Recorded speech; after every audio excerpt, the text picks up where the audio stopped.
Close your eyes if you'd like, breathe in and out. This is a softly lit tour of the decades before 1914. How a set of systems, ideas, and preparations slowly arranged themselves into a war that many thought could never happen, and then did. You're safe here. No loud noises, just history, clearly and kindly told. Before 1914, Europe's political stage featured a familiar ensemble of great powers, each with its own strengths, anxieties, and ambitions. Britain, the premier naval power, with a global empire connected by sea lanes and coaling stations. Britain's policy of maintaining a navy larger than the next two fleets combined shaped strategies and budgets across Europe. France, a republic since the 1870s, still thinking about its 1870-71 defeat by Prussia and the lost provinces of Alsace-Lorraine. Its army was large, its industry modernizing, and its politics fractious but resilient. Germany, unified in 1871, industrially powerful, centrally located, and increasingly anxious about encirclement by potential rivals. Germany sought its place in the sun and feared the consequences of being surrounded. Austria-Hungary, a multinational empire in Central Europe, balancing many ethnicities and languages. Its leaders were concerned about nationalism in the Balkans and the cohesion of their dual monarchy. Russia, vast in territory and population, reforming its army and economy after setbacks like the Russo-Japanese War, 1904-05. Its mobilization could be slow, but its manpower reserves were immense. Italy, a newer kingdom with ambitions in the Mediterranean and North Africa, formerly part of the Triple Alliance with Germany and Austria-Hungary, yet ambivalent about fighting for Austrian interests. The Ottoman Empire, once dominant, now struggling with reform, territorial losses, and great power pressure, still a strategic factor in southeastern Europe and the Middle East. Think of these powers like weights on a balance scale that never quite settles, tilting, reacting, adjusting. By the early 20th century, two broad groupings had formed: the Triple Alliance, Germany, Austria-Hungary, and Italy. Largely defensive on paper, Italy's commitment was conditional and contested. The Triple Entente, not a single treaty, but a network. Franco-Russian alliance as Entente Cordiale between Britain and France, Anglo-Russian Convention. The Entente eased colonial tensions and made diplomatic coordination easier. Neither side guaranteed automatic war, but both created expectations. If one partner was threatened, the others would feel pressure to act. Over time, military planners and diplomats increasingly accounted for these frameworks in their decisions. In 1906, Britain launched HMS Dreadnought, a battleship so advanced it made earlier ships obsolete at a stroke. The design, all big guns, turbine engines, and high speed, defined a new class. Germany accelerated its own naval program, seeking a fleet that could deter or complicate British sea power. The result was an arms race at sea, more ships, higher budgets, and new bases. Britain remained ahead, but German shipbuilding compressed the gap enough to unsettle British policymakers. For a sleepy mind, imagine shipyards, rivets, slipways, and hulls sliding into the water, quietly, one after another. Global rivalries illustrated how European powers could collide far from Europe. First Moroccan crisis, 1905-06. Germany challenged French influence in Morocco. The Algeciras Conference largely supported France. Bosnian annexation. Austria-Hungary formally annexed Bosnia-Herzegovina, alarming Serbia and its protector Russia. Second Moroccan crisis, Agadir, 1911. A German gunboat arrived at Agadir. After negotiations, France consolidated control in Morocco, and Germany received territorial concessions elsewhere. Balkan Wars, 1912-13. The Ottoman Empire lost most remaining territories in Europe. New borders emerged. Serbia grew stronger and more confident. Tensions with Austria-Hungary rose. These crises didn't cause the war by themselves, but they trained diplomats, generals, and publics to think in terms of blocks, prestige, and rapid response. Nationalism meant many things: pride in language and culture, aspirations to unite scattered peoples, resistance to imperial rule. In the Balkans, where borders, languages, and religions interlaced, nationalism could be especially intense. Serbia saw itself as a leader of South Slavs, including those living under Habsburg rule. Austria-Hungary worried that Serbian ambitions would erode its own multi-ethnic empire. Pan-Slavism in Russia created a sense of kinship with Serbian goals. France nurtured hopes of recovering Alsace-Lorraine. Germany feared encirclement by rival national ambitions. Think of nationalism as a quiet current beneath the surface, not always visible but always moving. By 1914, Europe's militaries had grown large and structured. Conscription. Most continental powers drafted young men for set periods, creating reserves. France passed the 3-year law to offset population concerns. Germany expanded its peacetime army in the same period. Railways. Mobilization plans were essentially railway timetables. Who moved where on which day with which supplies. Firepower. Machine guns, quick-firing field artillery, and heavy howitzers were available. Chemistry had advanced. So had metallurgy. Doctrine. Many armies expected short wars decided by decisive battles. Plans emphasized rapid offensives, not long sieges. It is striking and gently sobering how much attention was paid to timing. One nation's mobilization could trigger another's. Each plan assumed speed, precision, and a narrow window in which to act. 2 famous frameworks sat in filing cabinets, revised and rehearsed. The Schlieffen concept in Germany. If war came against France and Russia together, hit France first, quickly, by swinging through Belgium and northern France to envelop French armies, then turn east before Russia fully mobilized. Later adjustments thinned the extreme right wing and altered the balance, but the general idea, short war in the west, then the east, remained. Plan 16. In France, assume an aggressive advance into Alsace-Lorraine to retake lost provinces with faith in morale, offensive spirit, and the famed 75 mm field gun. None of these plans were intended to start a war by themselves, but once mobilization began, plans exerted pressure. Trains had to move, units had to be in place, or the logic broke down. Industrial capacity. Coal, steel, chemicals mattered. Europe was full of factories that could be turned to war production. Ministries tracked imports of food and nitrates. Banks discussed gold flows and war loans. Governments considered how to control information and sustain public morale if a crisis lasted longer than expected. A gentle fact to hold in mind: most leaders expected a short war, months, not years. Very few anticipated the scale and duration that trench warfare would impose. The pre-war decades were also an age of optimism. Electric lights, telephones, cinema, flight. People saw progress all around them. A belief that modern wars can't last long felt plausible in this atmosphere. At the same time, there was a literary and artistic unease. Novels, paintings, and essays that hinted at anxieties about mass society, mechanization, and the fragility of order. 2 moods side by side, progress and foreboding. If you're drifting, here is a soft summary. 2 alliance systems coordinated expectations. A naval race and several diplomatic crises frayed trust. Nationalism, especially in the Balkans, created volatile edges. Conscription, railways, and pre-planned mobilization made timing critical.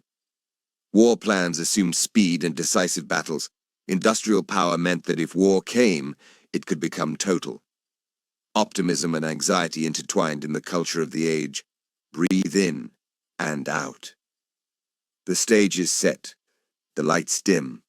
A car turns onto a Sarajevo street in the summer of 1914.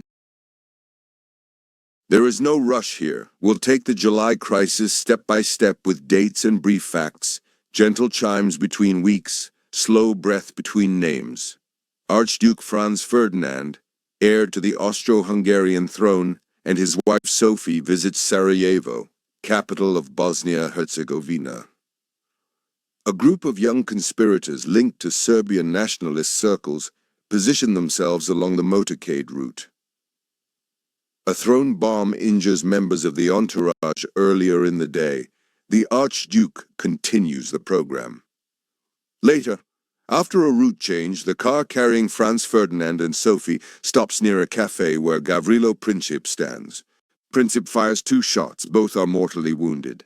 The assassination shocks Europe. In Vienna, leaders see an opportunity, grim as it is, to confront Serbia, whose expanding influence they fear. A quiet note, diplomats understood how dangerous this was. Some pushed for restraint, others for a rapid, decisive response to teach a lesson. In early July, Austria-Hungary consults Germany. Germany signals strong support, often called the blank check, for an Austrian move against Serbia, assuming any conflict could be contained and resolved quickly. Austria-Hungary prepares a stringent ultimatum. In the background, other powers watch and weigh options. Some are on holiday. Ambassadors shuttle messages. The tone is serious, but many still expect a localized war, if any. Austria-Hungary delivers an ultimatum to Serbia with very tough demands, including clauses that infringe Serbian sovereignty, like Austrian participation in investigations on Serbian soil. The deadline is 48 hours. Serbia faces a painful choice. Accept nearly everything and lose political dignity, or refuse and risk war. European capitals take notice, efforts to mediate flicker and fade. Serbia's reply accepts most demands but rejects or modifies those that compromise sovereignty. Austria-Hungary deems the response insufficient and begins to mobilize. Diplomatic efforts continue, but momentum shifts toward force. Here is a soft pattern of cause and effect, a shocking event, a severe ultimatum, a partial acceptance, and a declaration that it is not enough. July 28, 1914, Austria-Hungary declares war on Serbia. Shelling of Belgrade follows soon after. The crisis acquires a calendar of escalations, telegrams intensify, newspapers fill with headlines. Note the timers now set in motion, mobilization schedules, alliance consultations, and public reaction. Russia, presenting itself as Serbia's protector, considers and then orders mobilization, first partial, then general mobilization.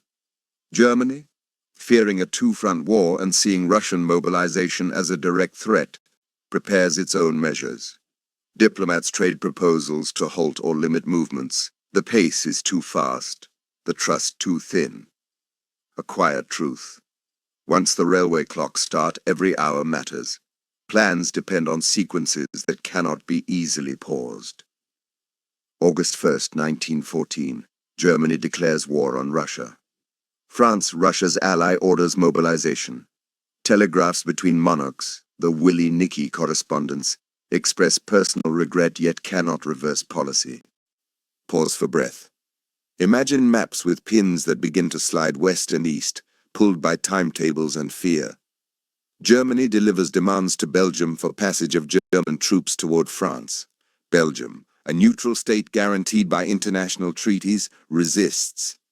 Germany proceeds with plans that violate Belgian neutrality, expecting a quick victory to justify the risk. Silently, this decision links the Western Front to Britain's core interest, the security of the Channel coast and the sanctity of treaties. August 3rd. Germany declares war on France. Border skirmishes and reconnaissance begin, airships and aircraft sight lines of communication and rail nodes.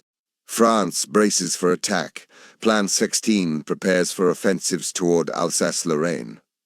Just the facts, steady and clear. One declaration triggers another, then another. August 4th, 1914. After Germany's invasion of Belgium, Britain declares war on Germany.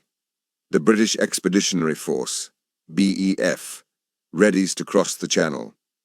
The war is now continental and maritime, not merely a Balkan conflict. Imagine a clock striking. In a matter of days, most of Europe has moved from crisis to war. Austria-Hungary and Russia move toward a state of war in the east. Smaller states choose sides or struggle to maintain neutrality. Italy, despite the Triple Alliance, declares neutrality in August, arguing the alliance was defensive and Austria-Hungary was the aggressor. It will join the Entente later. The first weeks see mobilization as the dominant fact. Trains, depots, bridging equipment, ammunition, horses, field kitchens. The machinery of mass armies moves into place. In city squares across Europe, crowds gather, some cheering, some anxious. Many believe the conflict will be short and decisive. The memory of swift wars in 1866 and 1870-71 lingers. Posters recruit volunteers. Newspapers publish moving appeals. Religious and civic leaders bless flags and regiments. Behind the public optimism, soberer assessments in war ministries, quietly counting shells, boots, and bandages. Germany executes its Western plan. Heavy right-wing forces enter Belgium to sweep down into northern France. France assembles for Plan 16, aiming for aggressive action into Alsace-Lorraine. Russia mobilizes against both Germany and Austria-Hungary, planning pressure on the Eastern Front. Britain prepares a small but professional force, the BEF, to support the French left. Factual and calm, doctrine meets reality. The idea is to win fast, before the opponent's reserves and industry can fully deploy. A gentle explanation for drifting listeners. Credibility. Powers feared that backing down would weaken alliances and encourage rivals. Timetables. Mobilization plans were brittle. Pausing could create chaos. Geography. Germany's central position encouraged preemption. Russia's size necessitated early decisions. Communication.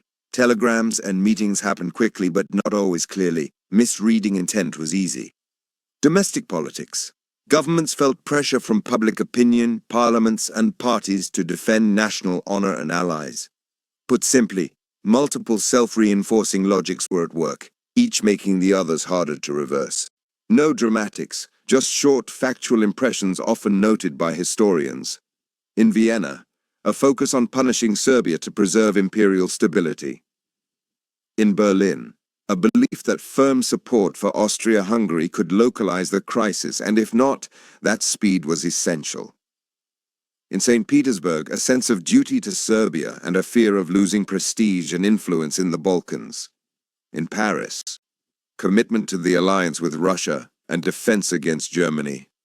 In London, initially divided, then galvanized by the Belgian question and the balance of power. There was no single villain and no universal inevitability, only a convergence of decisions under pressure. If you're sleepy, let the dates flow by like pages turning. June 28th, assassination in Sarajevo. July 5th, 6. German assurance to Austria-Hungary, the blank check. July 23rd, ultimatum to Serbia. July 25th, Serbia's largely conciliatory reply, Austria-Hungary unsatisfied. July 28th, Austria-Hungary declares war on Serbia. July 30th, 31. Russian mobilization expands, Germany prepares countermeasures. August 1st, Germany declares war on Russia. August 2nd, German demand to Belgium, preparations to violate neutrality. August 3rd, Germany declares war on France. August 4th, Britain declares war on Germany after invasion of Belgium. Breathe in and out. A continent has stepped across a threshold, a historically gentle reminder. Mediation proposals existed. Partial mobilizations might have been limited or reversed. Different choices by any one capital could have slowed the chain. Yet the structure, alliances, plans, fears, made restraint harder with each passing day. This is the quiet paradox of July 1914. Human decisions mattered, but context weighed heavily on those decisions. Expected, short campaigns, quick knockouts, a treaty by Christmas. Received, trenches, sieges of manpower and industry, and years of adaptation. That difference between plan and reality defines the First World War. As August unfolds, armies meet. In the west, German columns push through Belgium toward the rivers of northern France. the BEF arrives to link with the French left. In the east, Russian and German forces begin maneuvers that will lead to Tannenberg and the Masurian Lakes. Austria-Hungary fights Serbia on rugged terrain and prepares for conflict with Russia. The foundation is laid for long trench lines, but in these first weeks, movement still dominates. We'll reach the battles soon. For now, we close the chapter with stillness. A single assassination opens a diplomatic crisis. An ultimatum and a partial acceptance lead to war in the Balkans. Mobilizations trigger counter-mobilizations. Declarations of war harden lines. Belgian neutrality brings Britain in. The short war illusion remains briefly intact. You can let the names fade, keeping only the shapes, alliances, timetables, borders, and choices.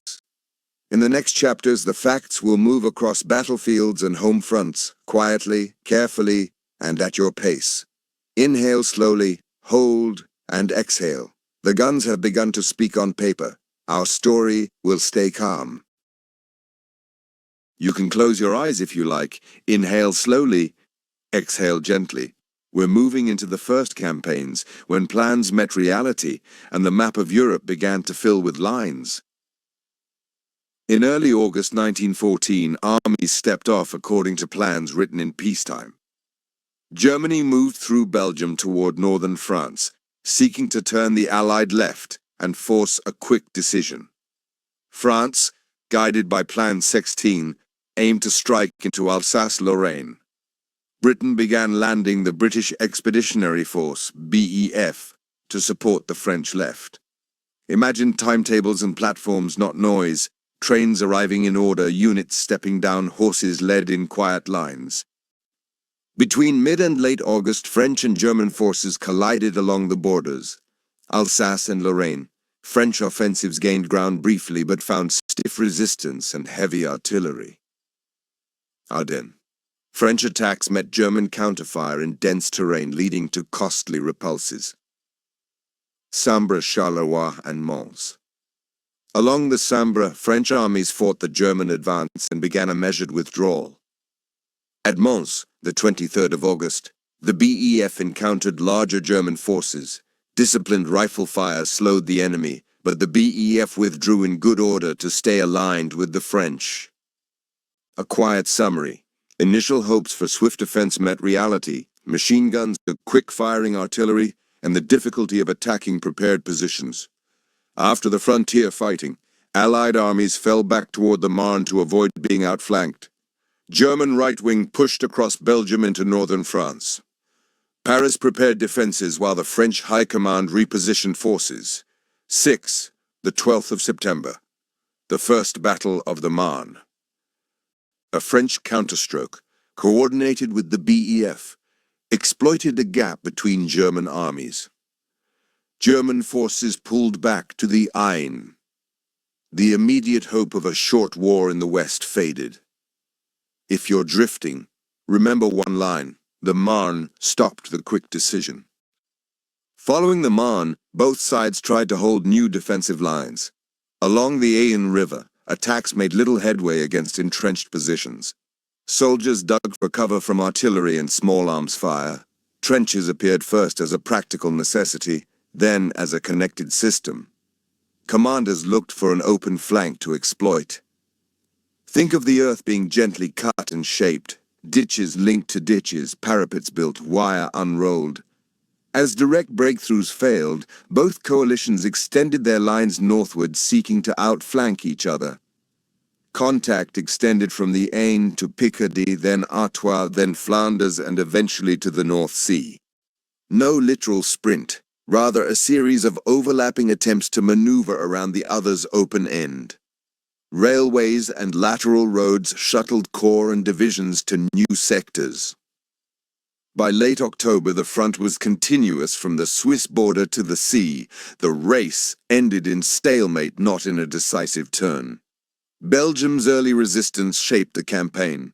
Antwerp, a fortified city, sheltered Belgian forces and tied down German units. After siege operations, the city fell in October, and Belgian field forces withdrew to the Yser. At the Yser, late October, Belgian and French defenders held a narrow coastal strip. Controlled flooding of lowlands helped block further German advance. A quiet note: small states had agency. Belgium's defense complicated German logistics and timetables. As the line reached the sea, both sides fought to control Flanders. First Ypres, Ochnov, involved British, French, Belgian, and German forces. New units, some hastily trained, entered the line. Casualties were heavy. The line held. The town of Ypres would become a symbol of persistence amid destruction. Hold this gentle summary. The front is now continuous. Positions harden. Winter approaches.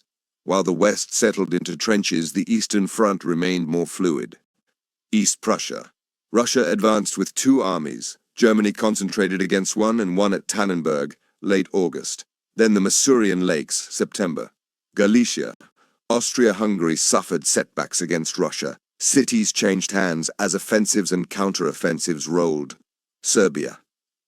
Despite early invasions, Serbia repelled Austria-Hungary at battles such as Cer, August, and Kolubara, November-December, pushing Habsburg forces back across the border.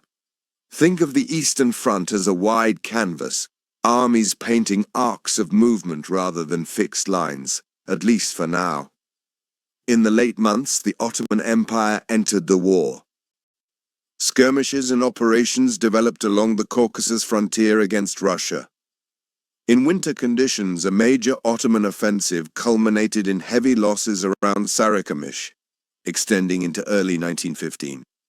No drama needed, just a note that fronts were multiplying and winter added its own pressures. Sea power shaped how the war could be supplied.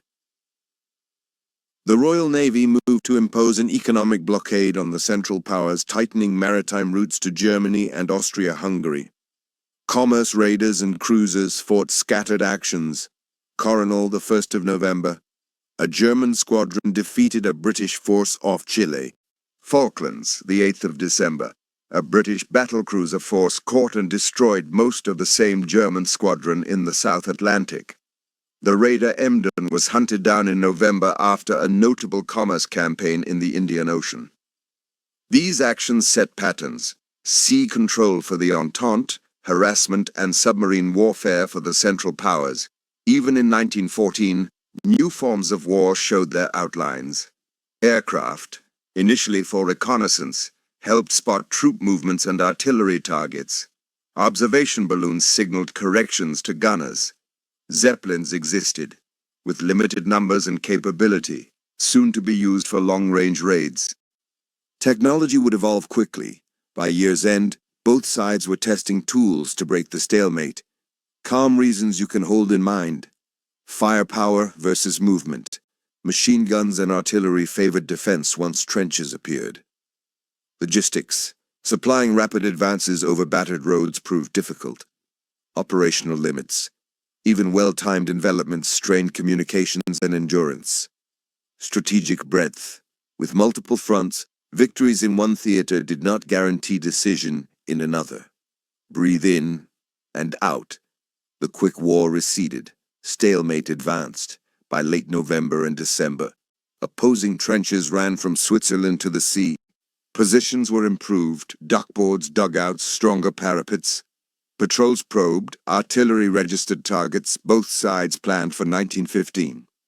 A last gentle note for this chapter. 1914 began with movement and ended with lines. The war would demand patience, industry, and new methods. Soft recap. The Marne stopped a quick decision. The Aisne birthed trench systems. The race to the sea closed the flanks. First Ypres sealed the line. In the east, Tannenberg and Masurian Lakes checked Russia in Prussia, while Serbia held. At sea, the blockade took shape. You can rest here a moment. Count 3 slow breaths. When you're ready, we step into 1915.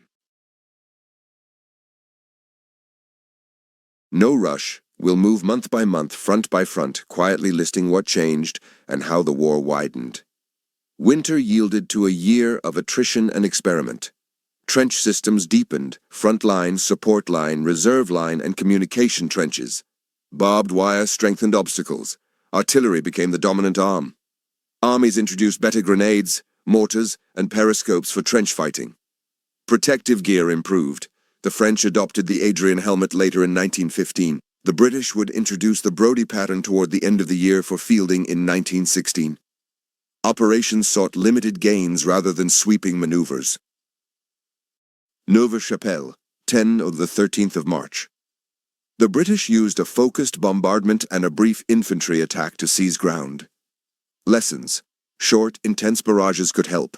Communications and reserve still lagged behind the initial success. French operations in Artois and Champagne continued the pattern: careful artillery, infantry advances, and the difficulty of sustaining momentum across shattered terrain. Hold this thought: 1915 in the West was about methods, finding a way through. The 22nd of April-May, 2nd Ypres. German forces released chlorine gas, creating a cloud that opened a gap in the lines. Troops improvised protection cloths dampened with water or urine until gas masks were issued more widely. The Allies stabilized the front. The Ypres salient shrank but did not collapse. A calm reminder: gas added a new hazard, primarily psychological and tactical, prompting rapid development of masks, alarms, and discipline. Second Battle of Artois, May-June. French attacks aimed to break through on higher ground. Gains were limited, attrition severe. Autumn Champagne, September-October. Renewed French efforts with massed artillery. Some initial advances, then consolidation. Loos, the 25th of September and after. British forces launched their largest offensive to date and used chlorine gas as well. Early progress in places, but counterattacks and supply issues halted further gains. The pattern: bombard, attack, capture parts of the forward zone, then struggle against reinforced defenses. Slowly, armies refined creeping barrages, counter-battery, and combined arms. Italy entered the war on the Allied side in May 1915 after years of neutrality despite membership in the Triple Alliance. The new front ran along Alpine heights and down to the Isonzo River. Through 1915, the first through fourth battles of the Isonzo unfolded. Terrain, fortifications, and supply limits made gains costly and small. Imagine narrow ledges, switchback roads, and guns hauled to improbable positions. The environment itself was an antagonist. 1915 was decisive in the east. May-June. A combined German-Austro-Hungarian offensive at Gorlice-Tarnow broke Russian lines in Galicia using concentrated artillery, infiltration tactics, and close coordination. Through summer, Russian forces conducted a great retreat, yielding Poland, Lithuania, and parts of Galicia to form a shorter, more defensible line. Warsaw fell in August. Russia faced severe munition shortages and rail strains, working to expand shell production and reorganize supply. A balanced note: though Russia lost territory, the army remained in the field. This was not a collapse, but a costly, strategic contraction. Bulgaria joined the Central Powers in October 1915. A combined offensive by Germany, Austria-Hungary, and Bulgaria overran Serbia in October-December. The Serbian army conducted a harrowing retreat through Albania toward the Adriatic, later regrouping on Corfu and in Salonika. A quiet human detail: civilians, soldiers, and animals shared mountain roads in winter weather, one of the war's somber migrations. A separate Allied effort sought to open sea lanes to Russia and pressure the Ottoman Empire. Naval phase, early 1915, saw attempts to force the Dardanelles by ships alone. Losses to mines and forts led to reconsideration. Landings, 25 April. Allied troops went ashore on the Gallipoli Peninsula at multiple beaches, including Cape Helles and Anzac Cove. Through summer, attacks aimed to seize high ground. The August offensive tried new landings at Suvla. Terrain, heat, disease, and formidable Ottoman defense under capable commanders made progress minimal. By late 1915, Allied leaders decided to evacuate. Withdrawals completed in December 1915 and January 1916 would be among the best conducted operations of the campaign. Think of narrow ridges, short distances that felt very long, and supply boats nudging beaches under cover of darkness. Along the Tigris and Euphrates, British Indian forces moved inland from the Gulf. Early advances reached towards Ctesiphon in November 1915, followed by a retreat to Kut al-Amara. The Siege of Kut began in December 1915, setting the stage for relief attempts in early 1916. Rivers shaped tactics, shallow drafts, seasonal levels, and long supply chains. In early 1915, Ottoman forces probed the Suez Canal, testing British defenses in Egypt. The canal held. Over time, the British would push eastward into the Sinai, but large-scale advances belonged to later years. For now, think of patrols in open spaces, rail and water pipeline projects beginning to appear on maps. Operations continued along the Caucasus front between Ottoman and Russian forces. 1915 also saw the Ottoman government's deportations of Armenians from war zones and interior regions. The resulting deaths, suffering, and long-term displacement marked one of the war's gravest human tragedies. The front itself waxed and waned with weather and supply, but remained active through the year. We note the facts quietly and respectfully, aware of the human weight behind the numbers. In German Southwest Africa, present-day Namibia, German forces surrendered in July 1915 after a campaign by South African troops. In German Cameroon, fighting continued into 1916. In East Africa, a long guerrilla campaign would stretch on for years. Earlier in the war, Togoland had fallen quickly. These 1915 operations continued the dismantling of German colonial footholds. Distant theaters absorbed troops, shipping, and attention, small on the European scale but strategically meaningful. Germany declared waters around the British Isles a war zone in early 1915. U-boats increased attacks on merchant shipping. The Lusitania was torpedoed in May 1915, causing heavy loss of life and diplomatic shock. Subsequent diplomacy led to adjustments in submarine policy, but tension remained high. The Allied blockade tightened, shaping raw material and food supplies for the Central Powers. A calm statistic to hold: at sea, the measure of pressure became tonnage, cargo sunk or delivered. Zeppelin raids reached Britain in 1915, bringing long-range bombing into public view. On the front lines, aircraft improved, more reliable engines, better synchronization of guns with propellers. Air war remained small in absolute numbers but grew in tactical significance: artillery spotting, photographic intelligence, and limited ground attack. If you're drifting, remember balloons and cameras and slow biplanes tracing loops above the trenches. The Allies and Central Powers both faced shell shortages, spurring reorganizations and increased factory output.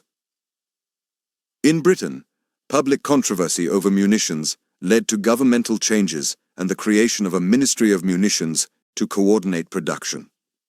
Women entered factories in greater numbers, taking roles in munitions, transport, and services. Rationing and price controls developed unevenly, generally intensifying as the war continued. Propaganda and censorship matured. Posters, newsreels, and controlled reporting shaped morale.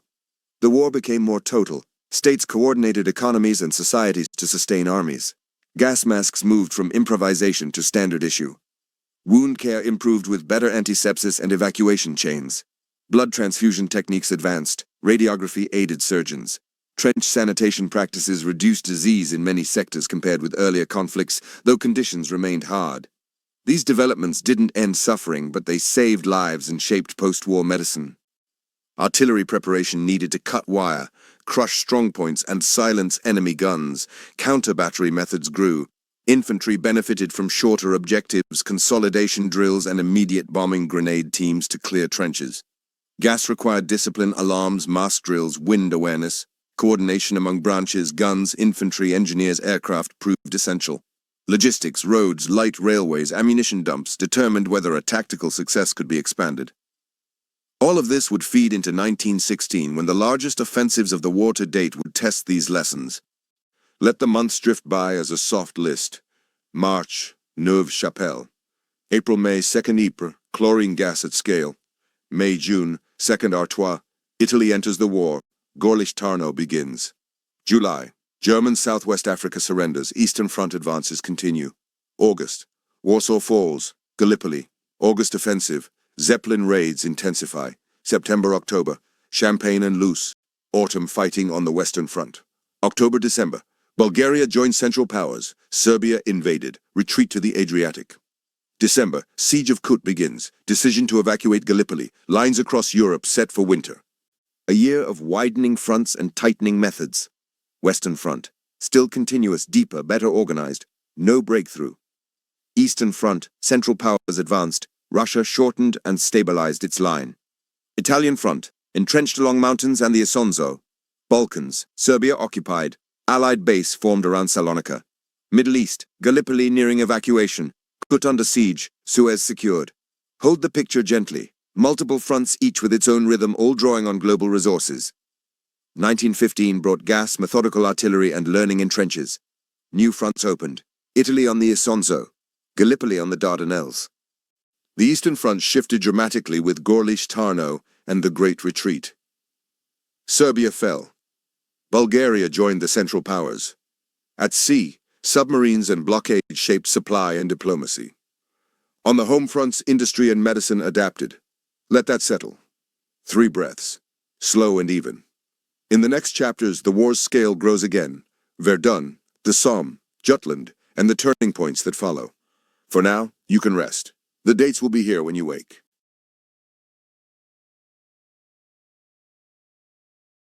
Close your eyes if you like. Inhale slowly, exhale gently. Away from the trenches, entire societies reorganize themselves quietly, relentlessly, to feed, clothe, arm, and heal millions. This is the story of kitchens and rail yards, posters and pay packets, coal heaps and ration books. It is also the story of anxiety, patience, and everyday courage. Total war didn't mean total destruction at home, it meant total engagement. Governments took wider control. Prices, wages in key industries, shipping priorities, rail timetables, working hours, and press reporting. Families adapted, bread stretched with substitutes, gardens planted, meals simplified. Firms retooled, toy factories cast shell fuses, piano makers milled propellers, breweries disinfected field hospitals. Communities formed committees, relief funds, knitting circles, canteens, comforts for soldiers, socks, scarves, soap, chocolate. If you're drifting, think of a city seen from above at night, each window a small, steady point of light, millions of them together, sustaining a distant front. Armies consume money as surely as food and ammunition. War loans and bonds, posters asked citizens to lend savings, schools held drives, bands played at subscription rallies. Taxation broadened, income taxes rose or were introduced, duties on luxuries tightened. Inflation crept into markets, prices nudged upward as shipping and harvests fluctuated. Currency management. Central banks steered gold, exchange rates, and credit. Governments pegged essential prices to calm markets. A quiet truth. Finance was logistics by another name, moving purchasing power where shells and boots were needed. At first, many households bought as usual. Then the war's geography pressed in.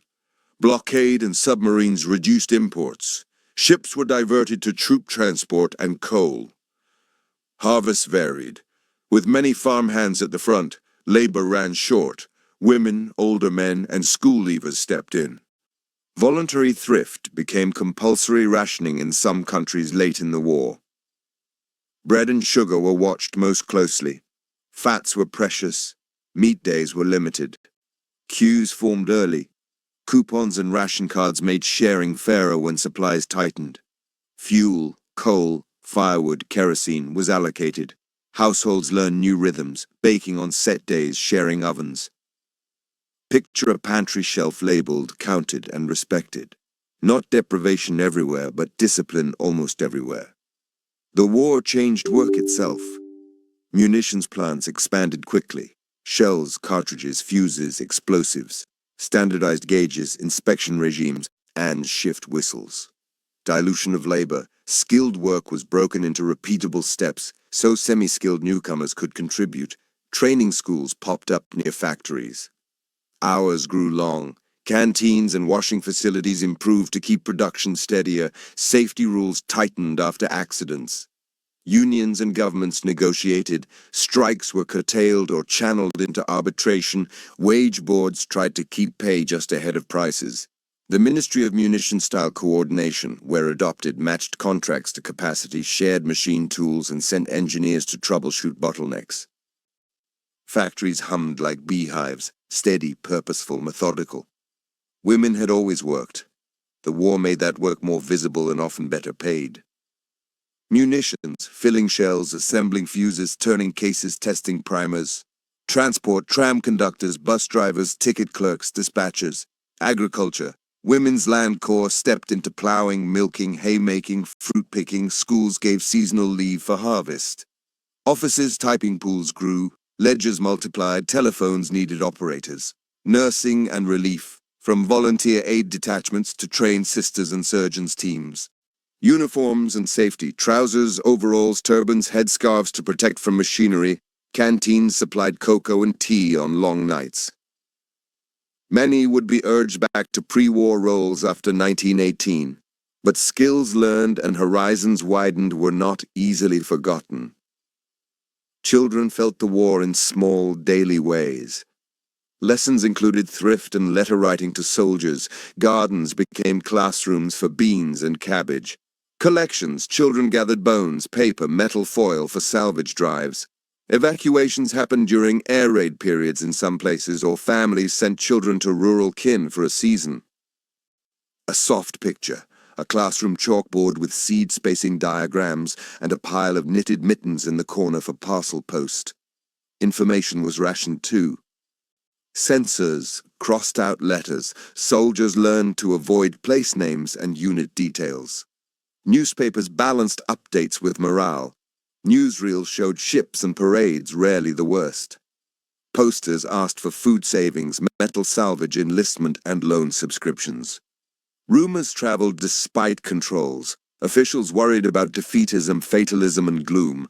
Most days, ordinary people simply got on with it.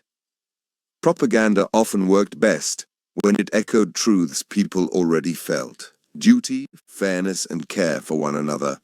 Emergency regulations flickered on. Curfews in dock towns and blackout rules during raids. Identity papers in sensitive areas. Permits for travel or photographs of harbors and rail yards. Internment. Foreign nationals from enemy countries were sometimes held in camps. Many were harmless shopkeepers, musicians, or seamen caught in the wrong port at the wrong hour. Conscientious objectors faced tribunals, alternative service, or prison. Some served in stretcher parties or forestry. The balance between security and liberty was debated in parliaments and pubs alike. Calmly most days, heatedly some evenings. For many civilians, war arrived by air. Zeppelins droned over coasts and cities early on. Later, heavy bombers came in formation. Wardens rang bells. Families moved to basements or shelters. Windows were taped. Searchlights combed quiet skies. Casualties were far smaller than at the front, but the psychology of raiding mattered. People adapted, reading by candle in cellars, thermoses ready, children sleeping through what parents could not. By daylight, broken panes were swept and shopfronts mended. Life resumed. Communities coped by making meaning. Services of remembrance, comfort committees, letters from the front read aloud. Theater companies toured barracks and hospitals. Bands played in parks to soothe and fundraise. Poetry and prose appeared in newspapers, some patriotic, some pained. Diaries filled quietly, later to become memoirs. Holidays were simpler but precious.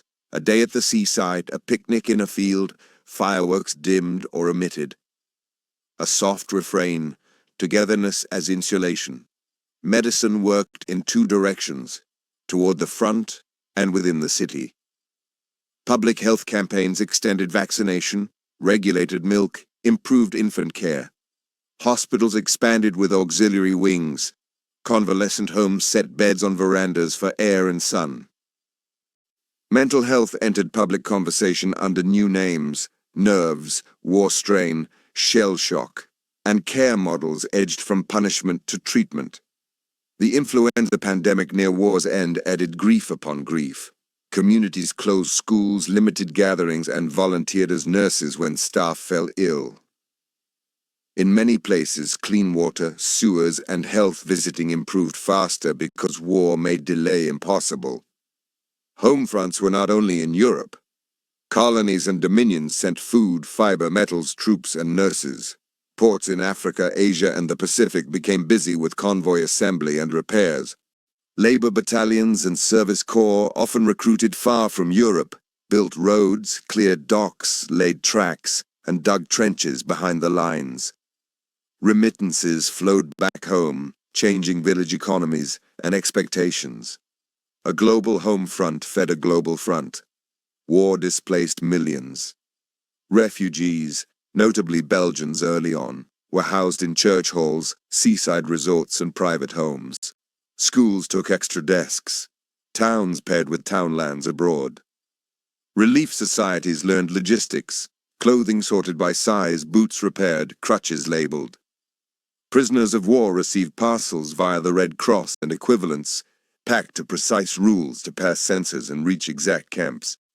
Even in hardship, people found systems of kindness.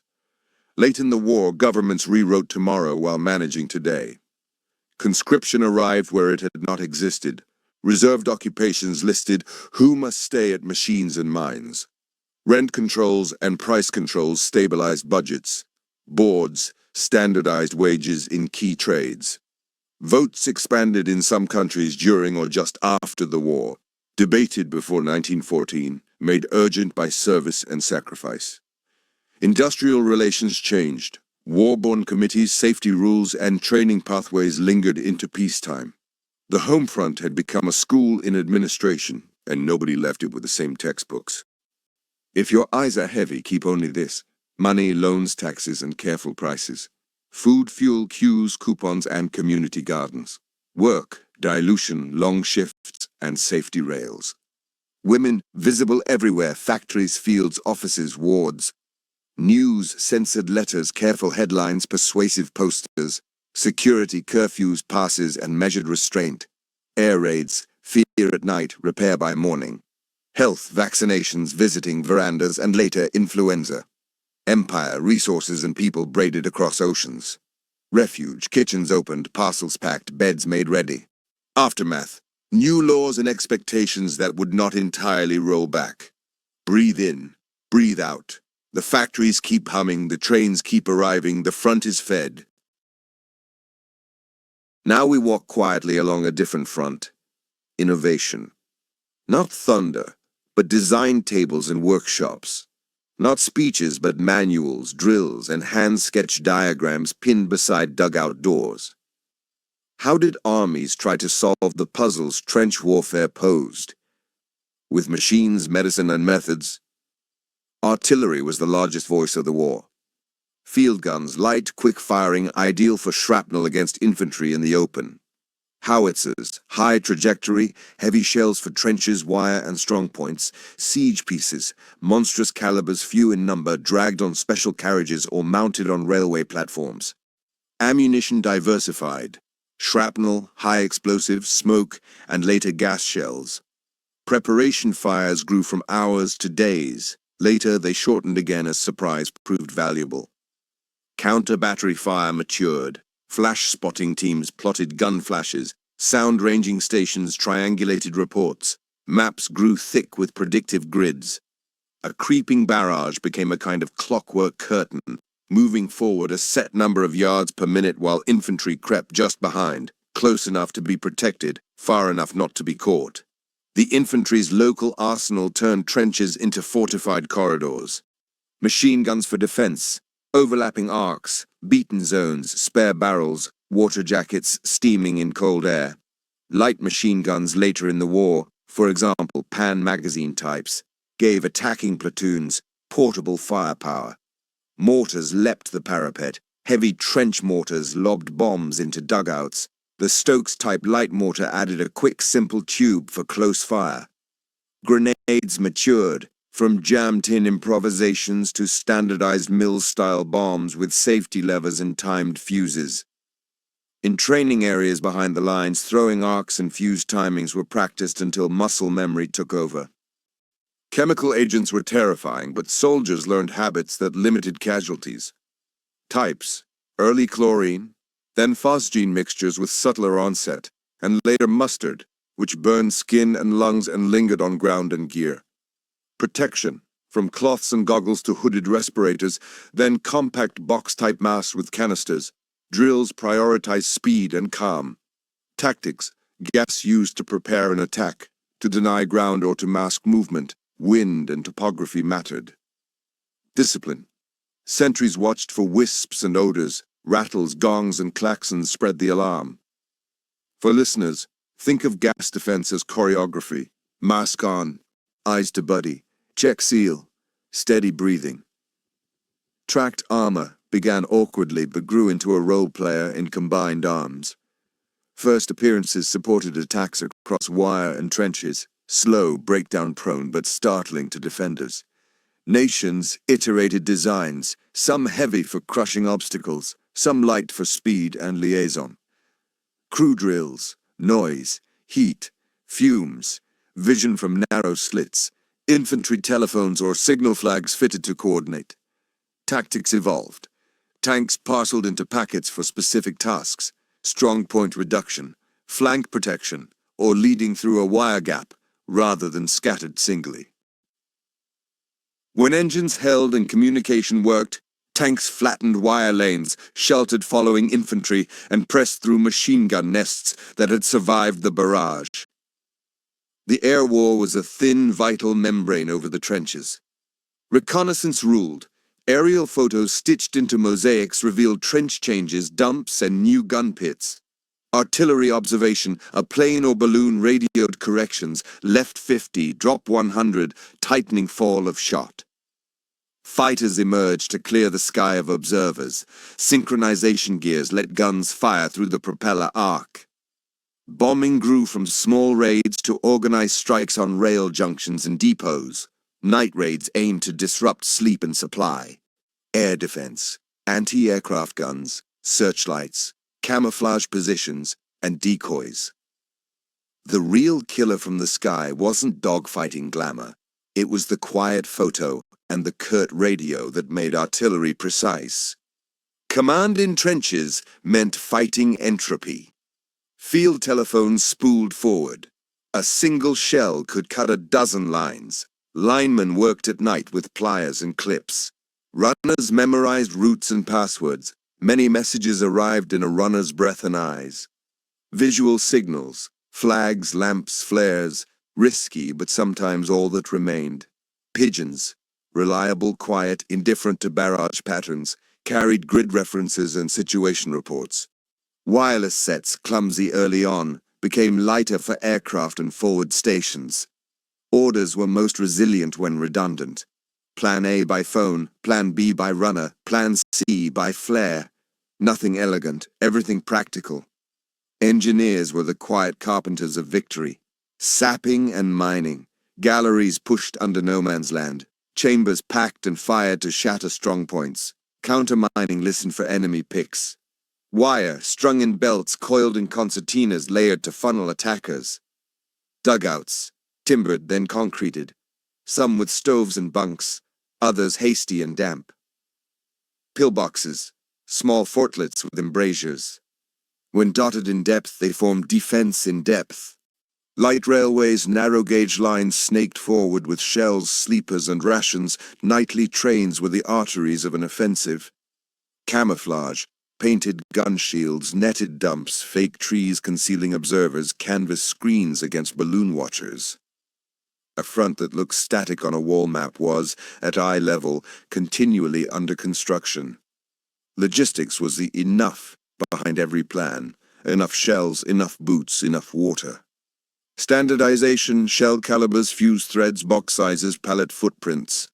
Echelons, railhead to corps dump to brigade dump to battalion. Beyond that, men carried by hand. Traffic control, military police and signposts kept columns from tangling at night. One-way routes were imposed during offensives. Animals and motors, horses and mules remained primary. Lorries multiplied as roads improved, tractors dragged guns. Water and sanitation, chlorination points, canvas tanks, and strict latrine discipline preserved fighting strength more than heroics did. Quietly, the side that learned to move weight more cleanly usually kept the initiative. A wounded soldier traveled a chain of care.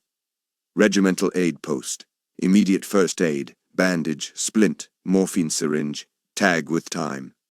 Dressing station and casualty clearing station.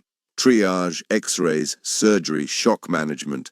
Ambulance trains and barges moved cases rearward. Base hospitals, longer surgery, convalescence, physiotherapy, then either return to unit or discharge. Antisepsis to asepsis, cleaner instruments, better gowns, Karel-Daikin wound irrigation reduced infection. Transfusion. Anticoagulants allowed stored blood. Forward transfusion teams stabilize shock. Fracture care. The Thomas splint transformed femur survival by immobilizing before transport. Plastic surgery. Pioneers rebuilt faces and jaws. Dental maxillofacial units learned techniques that reshaped peacetime medicine. Rehabilitation, massage, electrical therapy, limb workshops for prosthetics, graded exercise, and new vocational programs. The numbers remained heavy, but survival climbed as methods spread. Beyond bullets and shells, microbes waited. Vaccination programs slashed typhoid and smallpox casualties compared with earlier wars. Vector control, lice combs, hot baths, delousing stations, trench fever and relapsing fevers fell with better hygiene. Sanitation, fly screens over kitchens, quick burial parties, lime for latrines, safer water by chlorination or boiling. Malaria and dysentery on warmer fronts demanded nets, drainage, and discipline. Influenza later swept rapidly. Medical services flexed into civil populations as staffs fell ill. Public health work was unromantic, quietly heroic, and essential. Language groped for new realities. Shell shock and war neurosis became umbrella terms for clusters of symptoms.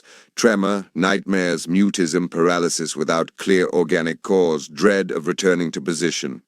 Forward psychiatry, rest, food, warmth, and proximity to unit allowed many to recover. Long evacuations tended to fix symptoms. Stigma softened as doctors and commanders learned. Some still blamed weakness, others saw overload on ordinary minds. Aftercare. Pensions boards and clinics became the peacetime frontier for psychological care. No loud claims here, just the steady shift from blame to treatment.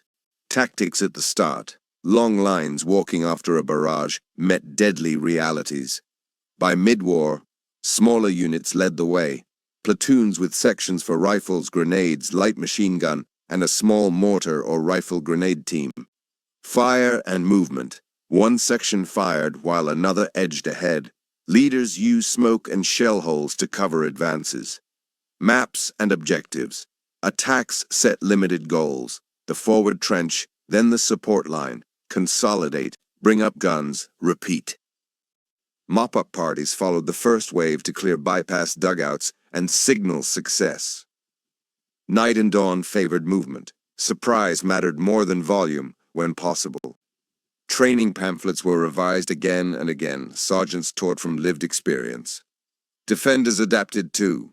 Outpost zones, thinly held front lines observed and delayed but did not die on the wire. Main line behind, machine guns and mortars sighted to catch the attacker after the barrage lifted. Reserves placed far enough back to survive the opening storm, near enough to counterattack before the attacker consolidated. Artillery plans, defensive barrages snapped on by code word when a sector called. Maps pre-registered every lane and hollow. This elastic defense traded a few yards of soil for living strength and a sharper counterstroke. When plans went well, arms cooperated like instruments in a quartet. Artillery suppressed strongpoints and cut wire. Infantry advanced under the barrage's moving shelter. Tanks crushed nests that survived. Aircraft spotted new guns, photographed progress, and signaled corrections. Engineers bridged trenches and cleared lanes. Signals kept timings aligned. The attacks of 1918 on many fronts showed how far this had come. Quietly technical, less theatrical than decisive. Survival meant not being seen. Paint and netting broke outlines. Canvas screens disguised road building. Fake trees hid observers. Decoys, dummy guns and fake dumps attracted enemy fire. False trenches misled aerial photo interpreters. Noise discipline, quiet moves at night, traffic plans to thin engine sound before attacks. The art of war included the art of seeming dull. New ideas rarely arrived perfect. A unit tried something, officers wrote a brief, higher command compiled notes, a pamphlet was printed, training teams toured, mistakes were corrected in the next edition. Allies copied one another, enemies did too with local flavor. The best ideas were simple, teachable, and used tools already in hand. War is often a school, with fierce exams and revised syllabi. 17. Ethics and boundaries. Even amid necessity, debates continued. Weapons once protested became routine. Limits were tested, sometimes breached, sometimes reinforced by reprisal or diplomacy. Medical neutrality was mostly honored. Prisoners were mostly cared for according to conventions. Imperfections recorded, abuses remembered, many good deeds done without headlines. Civilians in occupied zones negotiated daily compromises to keep markets, water, and schools functioning. The rules held enough to matter, not enough to comfort. Innovations did not vanish with the armistice. Public health, plastic surgery, rehabilitation, blood transfusion, radiography, all would define later medicine. Aviation leapt into civil life, wireless found broader uses, logistics learned in war streamlined peacetime distribution. Labor relations, training, and safety practices, shaped by munitions and mines, entered factory law. The war seeded tomorrow's tools, for good and ill. For sleep, keep a handful of simple lines. Guns rule the map, barrages become clocks. Machine guns, mortars, grenades shape the close fight. Gas frightens, masks reassure, discipline protects. Tanks stumble, then coordinate. Aircraft make artillery precise. Signals fail often, redundancy saves plans. Engineers ceaselessly build, logistics quietly wins. Medicine modernizes, public health prevents more than it cures. Psychology shifts from blame to care. Infantry shrinks into platoons. Defense stretches into depth. Combined arms becomes the method. Camouflage and deception keep lives intact. Learning is constant. Ethics are argued. Legacies persist. Breathe in and out. The notebooks close. The lamps dim in dugouts and wards. In the next chapters, these tools and methods meet the hardest tests. Verdun, the Somme, and a sea horizon called Jutland. For now, rest. The diagrams will be here when you wake. Close your eyes if you'd like. Inhale slowly. Exhale gently. 1916 is the year when the war's methods harden and its scale becomes unmistakable. Think of maps that look still, but are actually moving in millions of small ways, shell by shell, railcar by railcar, stretcher by stretcher. Hold three soft ideas in mind. Attrition becomes a strategy, bleeding the enemy's strength while preserving your own. Method matures. Artillery programs, counter-battery, creeping barrages, platoon-level tactics. Breadth increases. Events on one front press decisions on another. The East, the Alps, the Balkans, the Middle East, and the sea. Now, gently, Verdun. In February 1916, German forces open an offensive against the Verdun salient on the Meuse. Verdun is ringed by forts and anchored by history. The river valley focuses movement. Surrounding heights control observation. Early blows fall on the right bank, east of the Meuse. Fort Douaumont, poorly garrisoned at that moment, is taken in the opening phase, becoming both a shelter and a symbol. The French response is organized by General Philippe Pétain. Soft fact to keep, his priorities are holding, artillery, and supply, not glory charges. The Voie sacrée. A single lifeline road from Bar-le-Duc to Verdun is kept open and constantly repaired. Trucks, horse teams, and engineers move in a continuous loop. Discipline of movement, timed convoys, roadside repair teams, ration stops, turns logistics into a quiet victory. Artillery is the frame. The Meuse heights allow observation and thus accurate fire. The French bring heavy guns, the Germans already have them in place. Counter-battery work improves, aerial spotting and sound ranging reduce guesswork. Fort Vaux falls after a grim close defense. Underground galleries echo with hand-to-hand struggle, but we keep to the facts. After days of siege, the garrison surrenders. Villages on the approaches, Fleury, Thiaumont, Douaumont village, change hands or are erased by shelling until only place names remain. On the left bank, west of the Meuse, fighting on the Mont-Homme and Côte 304 keeps pressure balanced. Through it all, French artillery grows more organized. Infantry tactics shift to bite and hold rather than long exposed rushes. Pétain's refrain, a single sentence spoken often, Ils ne passeront pas, they shall not pass, a phrase to hold quietly, without noise. By October, French forces under General Nivelle counterattack with carefully sequenced barrages. Fort Douaumont is retaken, Fort Vaux follows. The front lines arc back to stronger French positions. The immediate German aim at Verdun is spent. Verdun has become a school of artillery science and supply discipline as much as a battlefield. Soft recap. Verdun starts with shock, stabilizes under method, and ends with recovery of key ground. While Verdun consumes attention, the Somme offensive, planned as an Allied effort, goes forward mainly under British leadership. The French role remains significant, but Verdun limits their capacity.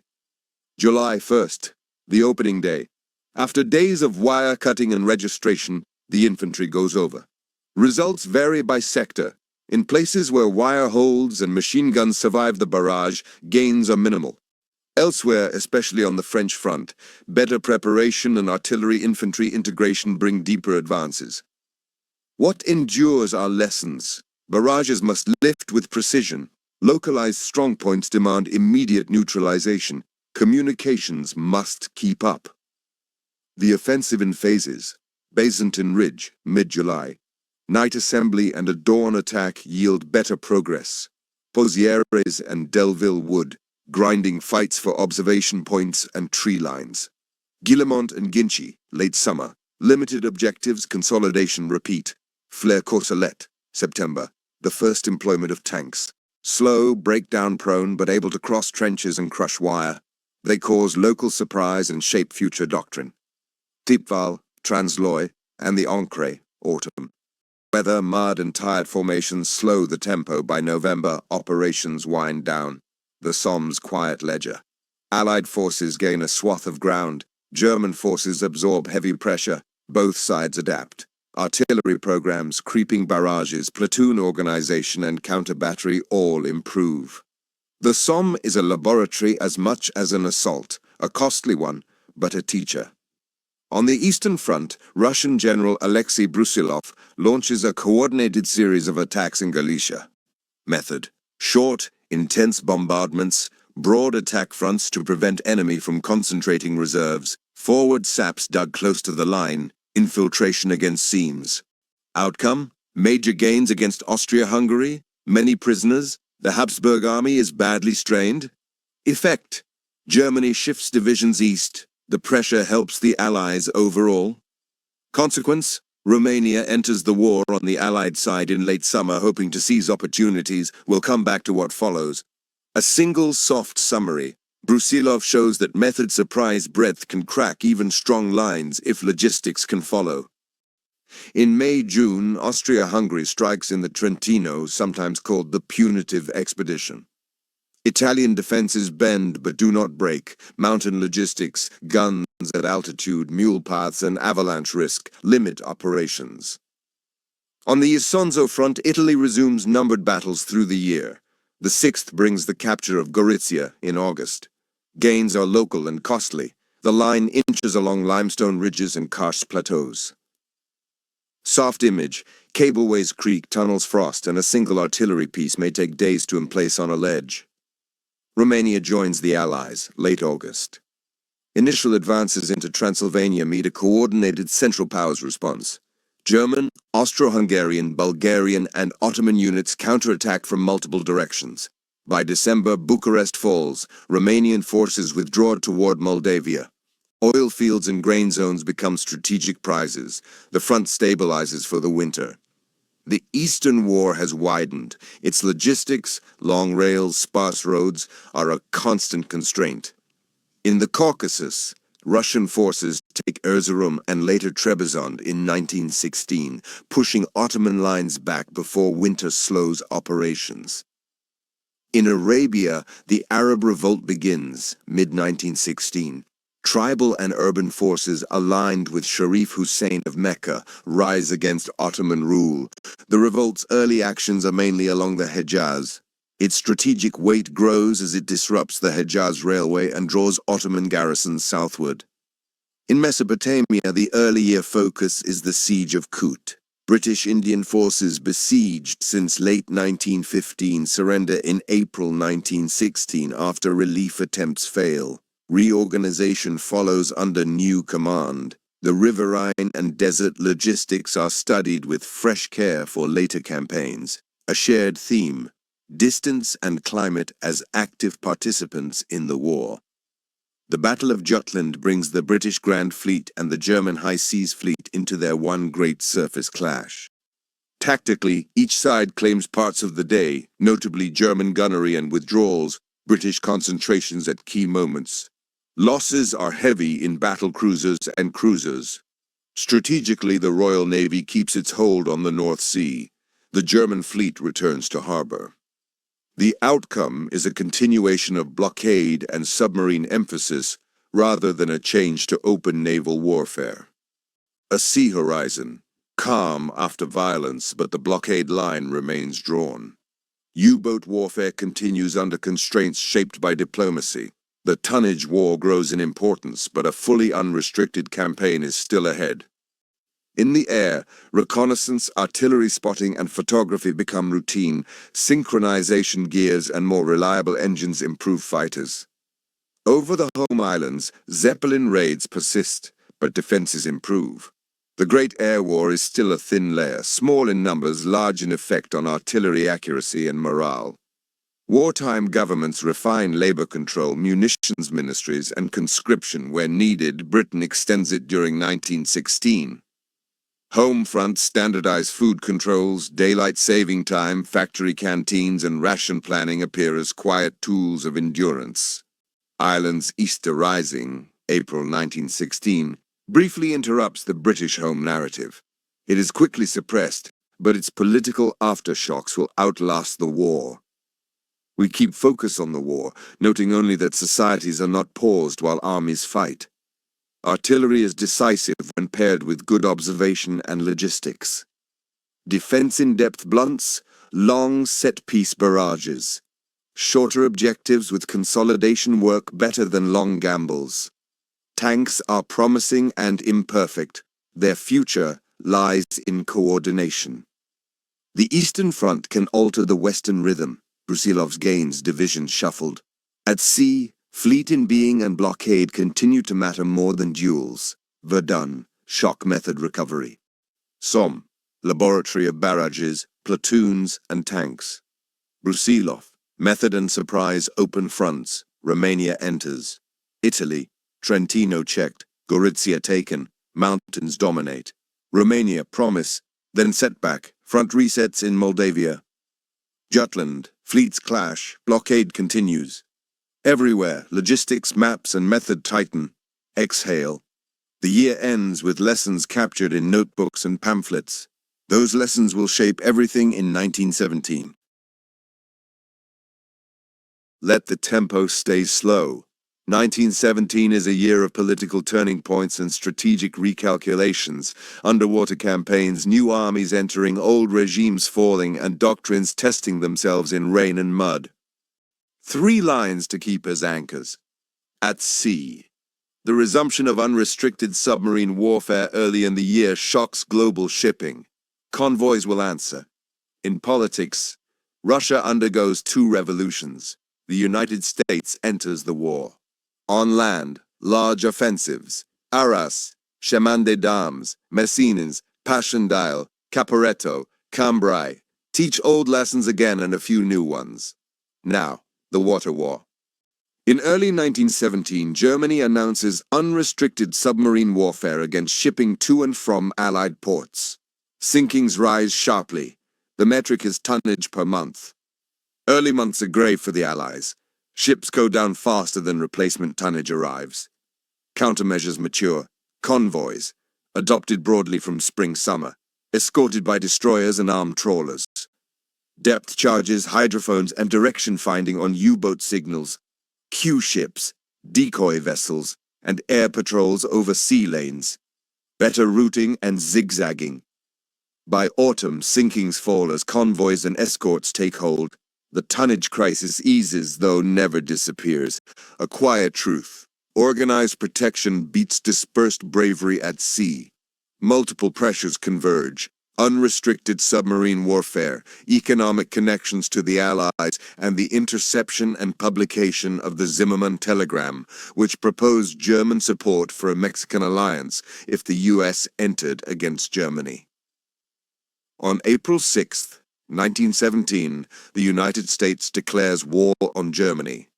Selective service, conscription follows, training camps appear, industrial mobilization accelerates.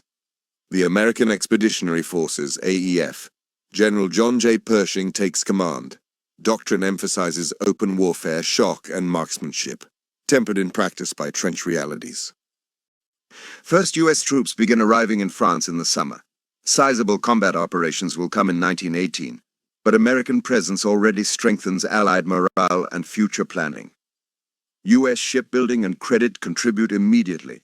By the end of 1917, troop numbers are growing and ports are reorganizing for throughput. February-March.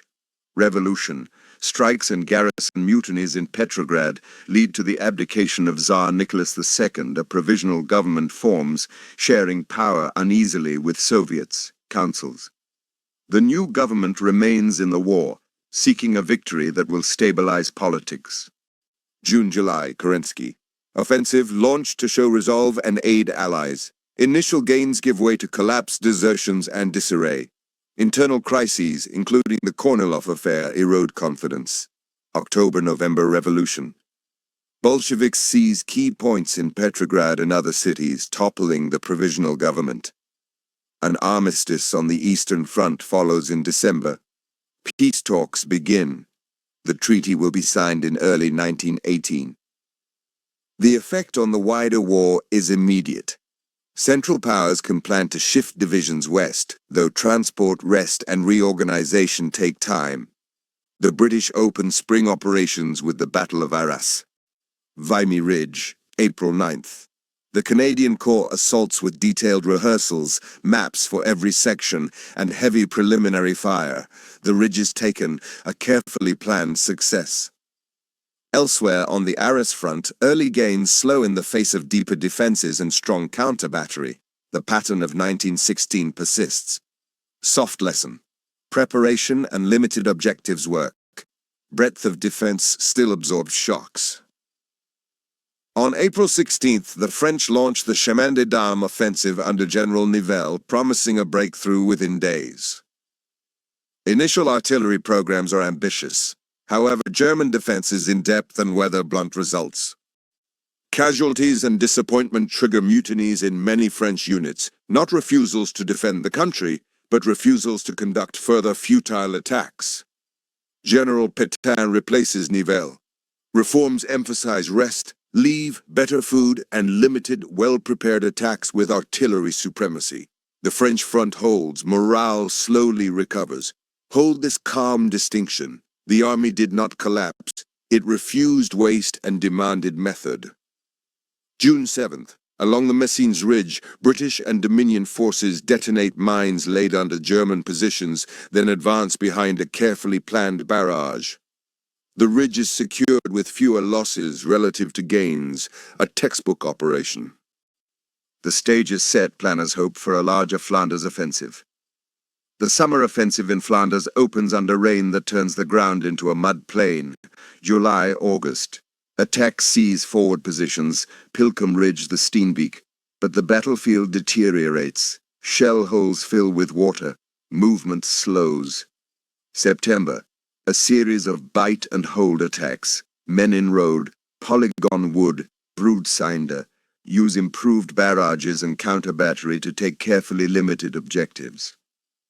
October-November. Weather worsens. The final advance reaches and takes Passchendaele village. The offensive consumes immense effort. It ties down German reserves and guns, but it does not yield open country. A gentle image. Lines inch forward. Then everyone stops to lay tracks and duckboards and begins again. On October 24th, German and Austro-Hungarian forces strike the Italians near Caporetto, using infiltration tactics, stormtroop units, smoke, gas, and fast exploitation. Italian defenses rupture, the army retreats across the Tagliamento, and then the Piave. Allied divisions rush to stabilize the line. General Diaz replaces Cadorna. The Supreme War Council is created to improve Allied coordination. By year's end, the Piave and Monte Grappa positions hold. Italy is bruised but unbroken. Caporetto is a reminder. Defense in depth and flexible command are essential. Brittle lines snap. November 20th. British forces attack near Cambrai with massed tanks, surprise and predicted fire. No registration shots to warn the enemy. Wire is crushed. Outpost lines fall quickly. Gains are impressive for the first days. German counterattacks, rapidly assembled using stormtroop tactics and strong artillery, retake much of the ground. The operation proves tanks can open lines when combined with surprise and method. It also proves consolidation and depth are still decisive. A calm, two-sided lesson. Breakthrough and counterstroke are becoming a single-linked event. Mesopotamia.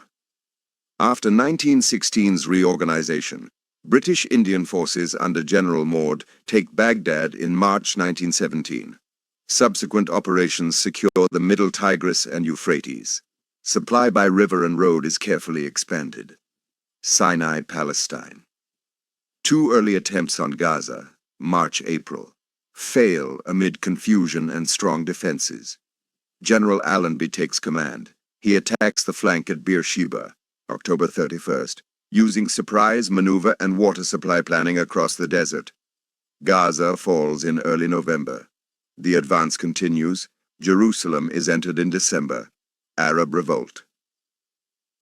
In July, Arab forces seize Aqaba by an inland approach, opening a Red Sea port for Allied support. Raids increase along the Hejaz Railway.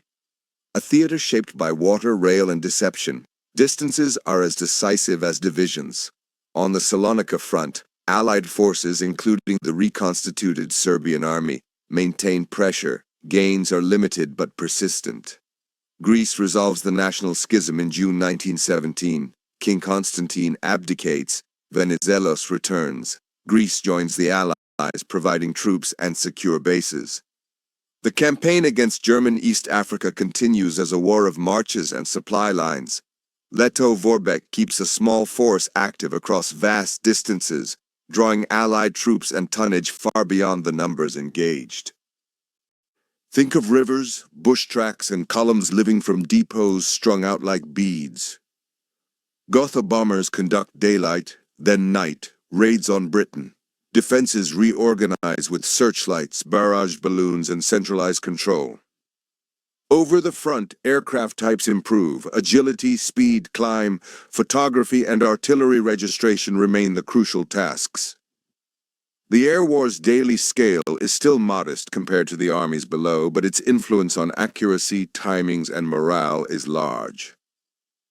In the Central Powers, the winter of 1916-17, the turnip winter, and the 1917 shipping crisis deepened shortages. Administrations ration more strictly and face labor unrest. In Britain and France, the U-boat crisis is answered by convoys, food control, and extended agricultural mobilization. By late 1917, the immediate shipping emergency is easing. Across all belligerents, war weariness rises. Governments respond with leave schemes, wage adjustments, and more deliberate publicity. U-boats, a bid to force decision at sea. Convoys narrow the gap again. USA enters the war. Industrial and manpower potential begins to flow. Russia exits active fighting late in the year. Divisions of the Central Powers can look west.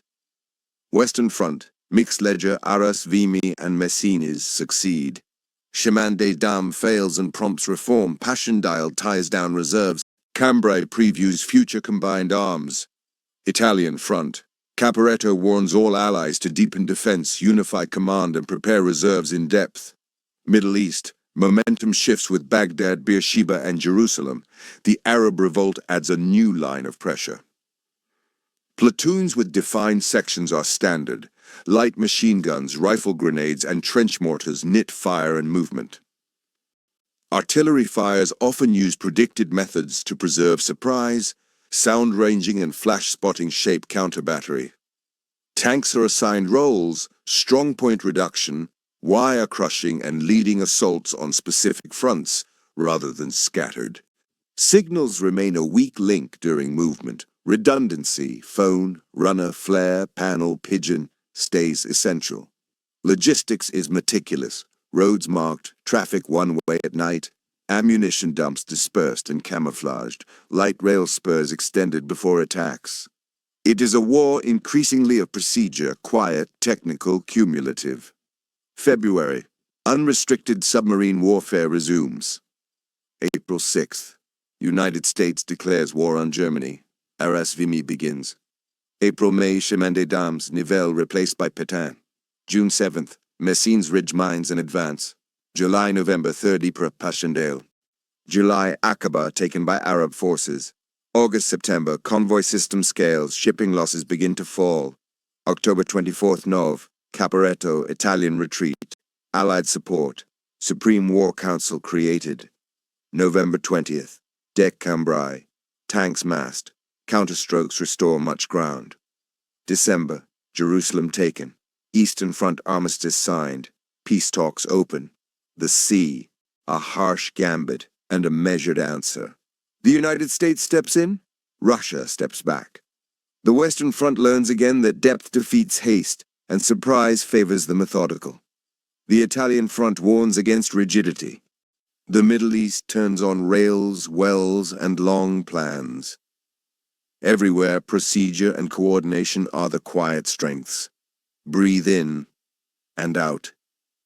The stage is set for 1918.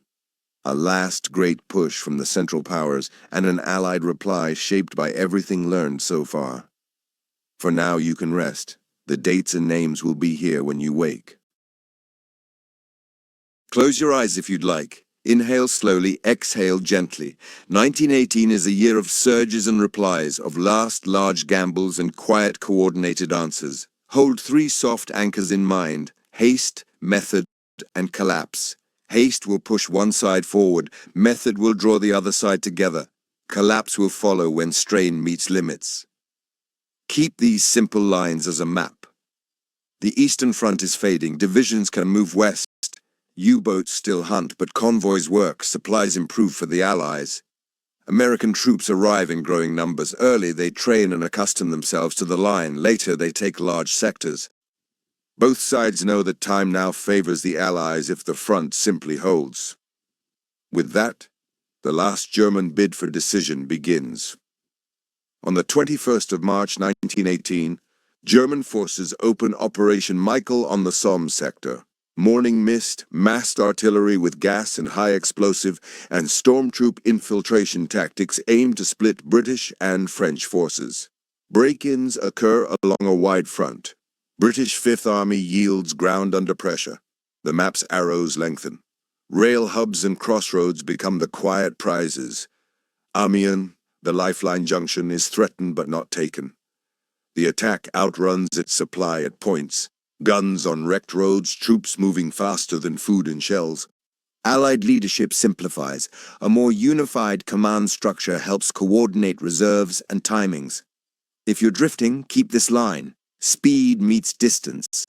Distance protects the junctions. On the 9th of April, Germany opens another offensive along the River Lys in Flanders, pressing British and Portuguese positions. The ground is familiar from past years. Both sides contest ridgelines, Messines, Kemmel, and the approaches to Ypres. Gains are real, but Ypres and key rail approaches are held. Once again, logistics and reserves, not speeches, decide limits. Between and after these blows, the Allies shuffle divisions with growing efficiency. The front bows, it does not break. The 27th of May, a sudden strike on the Chemin des Dames drives south across the Aisne, reaching toward the Marne. The tempo is quick, the ground changes hands fast, the Marne crossings are touched. The advance stiffens as lines stabilize. Allied countermoves thicken in depth. The spring sees more reach than hold. Additional operations Gneisenau and a renewed effort around Reims seek to lure Allied reserves and create a seam to exploit. The attack rhythms, shock, gain, fatigue, supply lag, repeat. The margin for decision narrows.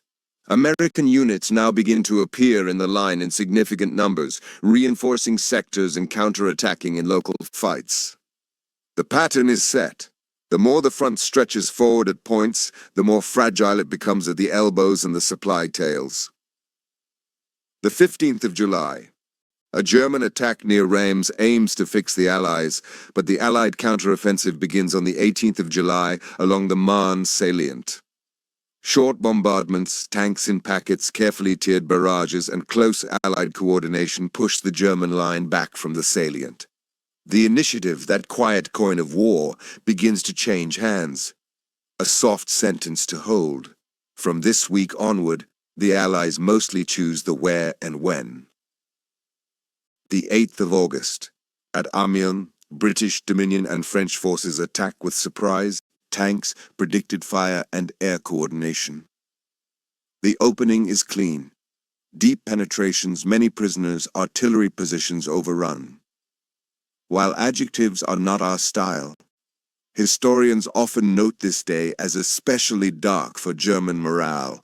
We keep to facts, defenses peeled back, cohesion shaken, and initiative secured by the Allies. From August to November, Allies launch a sequence of coordinated offensives along a broad front. Think of it as a rolling program rather than a single blow. Breaking the Hindenburg system. Late September. British, Dominion, and attached American formations assault the Hindenburg Line, including the canalized sections around Saint-Quentin and Bellicourt. Tanks, engineers, assault platoons, and massed artillery cut corridors through belts of wire, bunkers, and canal crossings. Depth, once the shore shield, is pierced in multiple places in quick succession. The AEF, Saint-Mihiel, and Meuse-Argonne. Saint-Mihiel, 12 the 16th of September. The American Expeditionary Forces, with French support, reduced the Saint-Mihiel salient by a planned assault using artillery registration and tanks. The line is straightened to prepare for later operations. Meuse-Argonne, the 26th of September, the 11th of November. A major American-led offensive north of the Meuse River and through the Argonne forest pushes on a knot of roads and rails feeding the German rear. Terrain and weather complicate movement. Resistance is layered, progress starts slow. Iteration, improved artillery schedules, roadwork, traffic control gradually unlocks depth. By late October and early November, the push bites more deeply as German logistics and morale sag. The French front advances. Alongside and eastward, French armies drive between Soissons, Lyon, and toward the Ardennes, with methodical steps that thin German reserves and disrupt cross-front shuttling. Flanders and northern France. British and Dominion forces clear ground long contested, Lens, Cambrai, Lille, and move on to open routes that had been out of reach since 1914. Rail junctions that once fed the front now feed its reversal. If you prefer only one image, attacks overlap, forcing defenders to choose the lesser pain and relinquish ground everywhere else. After stabilizing on the Piave, the Italian army under Diaz, with Allied help, prepares a late-year offensive. The 24th of October, Vittorio Veneto begins, crossing the river and unhinging Austro-Hungarian positions. The multinational Habsburg army, strained by supply and politics, yields. By early November, the front is broken. An armistice follows on the Italian front as the empire disintegrates into new national centers. The Alpine War loosens. The empire behind it loosens faster. In September, Allied forces on the Macedonian Salonika front launch a concentrated offensive through the Vardar corridor. Bulgarian defenses crack. Reserves cannot seal the breach. Bulgaria requests and signs an armistice at the end of September. The Balkan door swings open, threatening Central Power's southern communications and accelerating political change. In September, British and Dominion forces under Allenby open the Megiddo offensive in Palestine. Deception fixes Ottoman attention. A western thrust cuts rail links, mounted troops loop through the opened seam. Damascus falls soon after. Aleppo is reached in October. The Ottoman Empire, fighting on several fronts and strained by years of blockade and loss, agrees to an armistice at the end of October. Across deserts and orchards, the essential factors are the same: rails, water, and the timing of surprise. Food and fuel shortages intensify. The blockade, transport wear, and harvest limits weigh on households. Work stoppages and industrial unrest appear, then ebb, then reappear.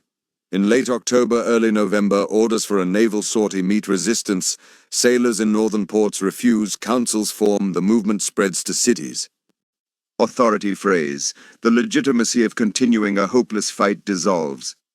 No slogans are needed, just the quiet fact that consent to expend more lives has faded.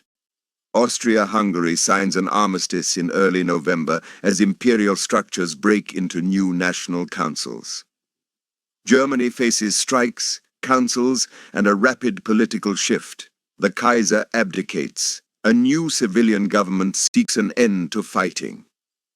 The 11th of November 1918. The armistice takes effect in the morning. The guns fall silent by the clock. Units stand in trenches and roads listening to a new sound. Nothing. We keep it simple. A time, a line, and quiet. Through the year, and especially in waves, influenza moves through armies and civilian populations. Camps, trains, ships, and cities amplify transmission. Mortality is uneven but heavy in some cohorts. Medical services already stretched, care for both soldiers and citizens. Communities close schools, darken theaters, and nurse at home. The silence after armistice is braided with this other grief. 5 calm causes layered together. Logistics and blockade. Food, fuel, and raw materials wore down Central Powers at home and at the front. Methodical offensives. 1918's Allied operations attacked in sequence and overlap, defeating defense in depth. American reinforcement, personnel, shipping, finance, and the promise of ever more. Political strain. Empires of Vienna and Istanbul unraveled. Berlin's authority thinned. Morale, local defeats, prisoners, and the sight of attacks arriving everywhere compressed confidence below a working level. March-April. Michael on the Somme, then Georgette on the Lys. Allied line bends. May-June. Ain advance reaches the Marne. July 2nd Marne, German attack halted. Allied counter-offensive begins. August. Amiens. Surprise and method, the turning confidence. September, Saint-Mihiel. Mirs-Argonne opens, Bulgaria exits. Megiddo breaks the Palestine front. Late September, October, Hindenburg line breaches. Northern France and Flanders cleared. Ottoman armistice. October-November, Vittorio Veneto, Austria-Hungary exits. Naval mutinies and councils in Germany. The 11th of November. Armistice on the Western Front. Haste drove the spring. Method carried the autumn. Collapse arrived when the fronts and the home fronts aligned against continuance. The year's story is not a single decisive blow, but many, spaced so closely that countermoves never had time to settle.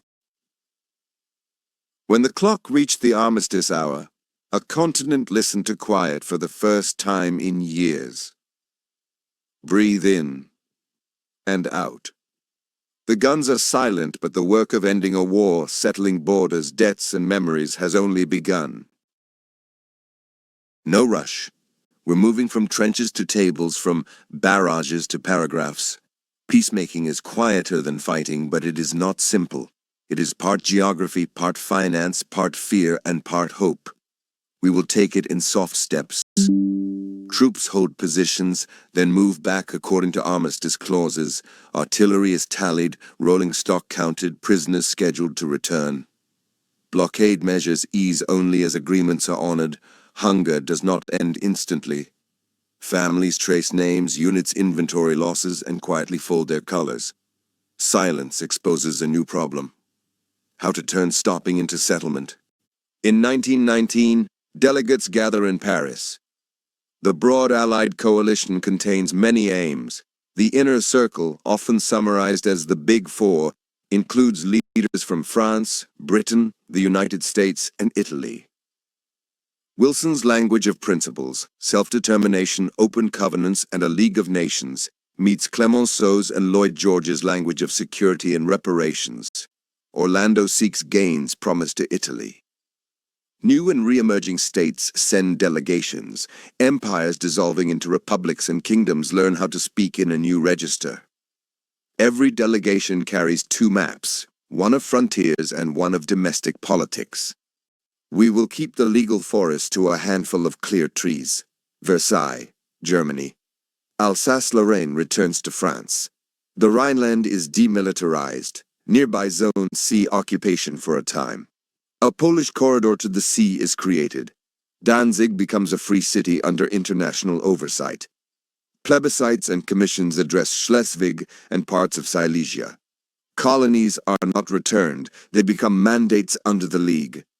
Arms limits, caps on army size, restrictions on weapons, the end of conscription in Germany. Reparations are established in principle, amounts and schedules will be argued, revised, and re-argued for years. A clause assigning responsibility touches nerves and narratives long afterward. Saint-Germain, Austria, and Trianon, Hungary. The Habsburg Empire is dissolved into successor states. Austria, Hungary, Czechoslovakia, Yugoslavia, and expanded Romania. Poland and Italy adjust frontiers along agreed lines. Austria and Hungary sign separate treaties reflecting borders that match ethnic majorities imperfectly. Mixed regions mean minorities in new states. Military limits and reparations apply in varied forms. Noili, Bulgaria. Bulgaria cedes lands to neighbors, pays reparations, and accepts limits on forces. Sèvres-Lausanne, Ottoman successor. The initial Sèvres framework in 1920 imagines partitions and spheres. War and negotiation continue in Anatolia. Lausanne replaces it, recognizing the Republic of Turkey and revising borders without some of Sèvres' earlier arrangements. We hold details lightly. Each treaty is a bundle of maps, clauses, and calendars. Each will have a long aftertaste. Poland reappears on the map, stitching together lands that had been under three empires. Czechoslovakia forms, combining Bohemian lands with Slovak regions. Prague becomes a capital again. Yugoslavia, initially the kingdom of Serbs, Croats, and Slovenes, gathers South Slavic lands under one crown. Baltic states, Lithuania, Latvia, Estonia emerge. Finland had already declared independence in 1917. Austria and Hungary become smaller, separate states with distinct capitals and identities. Romania grows. On the Middle Eastern map, former Ottoman provinces become mandates. British responsibilities in Iraq and Palestine, French in Syria and Lebanon, each with their own timelines and local politics. A calm note: ethnic maps and political maps never match perfectly. Minority rights and border commissions become part of ordinary diplomacy. The League is founded to provide forums for disputes, mechanisms for sanctions, and habits of arbitration. Committees address health, transit, refugees, and labor. The International Labour Organization, ILO, sets standards for work, hours, safety, and child labor, linking social peace to international peace. Not all major powers join or remain engaged equally. The idea of collective security is promising, but fragile. Even when the League fails to stop later crises, many of its tools, health campaigns, technical bodies, prove durable. Wartime debts and reparations interlock. Credits and payments run in circles among former allies and former enemies. Some economies experience inflation and currency instability.